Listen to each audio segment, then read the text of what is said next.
of parents sign their kids up for piano lessons because they want to help them build their self-esteem and their self-confidence. So I thought I'd make this video to share my personal experience from when I was a kid, if this helps you or anybody else that you know. When I was a kid, I didn't really fit in with everybody else. I definitely wasn't a sports person.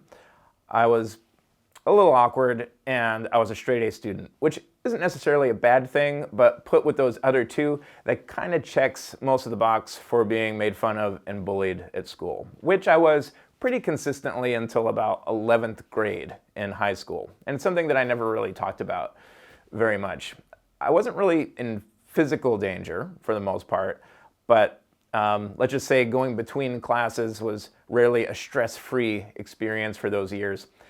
And my personality was the type that if somebody called me a name or something, that would stick with me for a couple of days. That hit hard before I matured and grew up in those areas.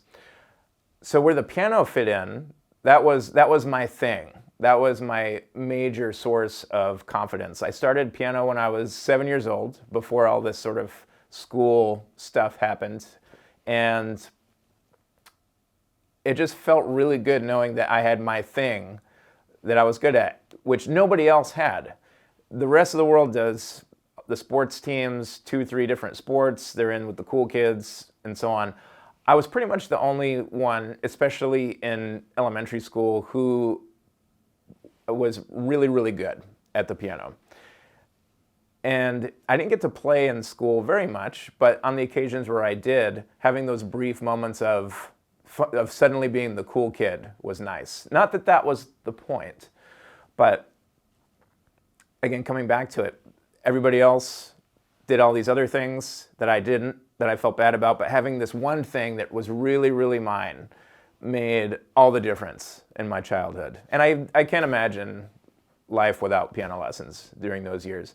Now, it didn't come easy. I took to it a little faster than most, I guess, but I wouldn't say I was talented. I don't think anybody's really talented in the sense that most people think. We're not born knowing how to play the piano, and I certainly wasn't what one would define as a prodigy. I had to work at it. I had to practice every single day, every day.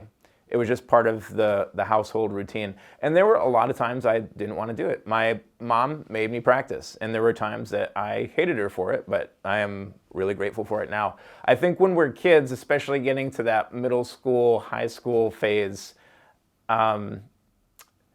kids need parents to push them through that because kids don't know any better. I certainly didn't, but it made all the difference in the long run. Now, like I said, sports were not my thing. I can't overstate that. And it's such a huge part of culture, especially now. So I was really an outcast in that area. The one time I did baseball, which I actually really liked baseball up until I actually played on a team. This was 4th or 5th grade. Very first time at bat, in the face. To this day, I struggle even playing wiffle ball without the painful memory of that. And this might be an interesting subject for another video, but that whole season I had to wear a football helmet. Now you can imagine the field day the other kids had with that, wearing a football helmet for a baseball season. That sounds like a bad joke, but I was so terrified of getting hit in the face that that was what had to happen. And then I never played baseball again after that. And again, I wasn't good at it. When they put me in the outfield, which I came to find was the place where they put the kids who didn't play well. And tried basketball a couple seasons. In 2 seasons of basketball, I made 1 basket that didn't count. It didn't count because somebody whacked my arm, and I guess when it's a foul, even if the basket goes in, it doesn't count. Maybe. I'm not totally savvy on the rules of basketball. And I missed my 2 free throws. So that's pretty much my sports experience. Now, in high school, I was a huge fan of badminton, but there was no badminton team in the school. So much for that.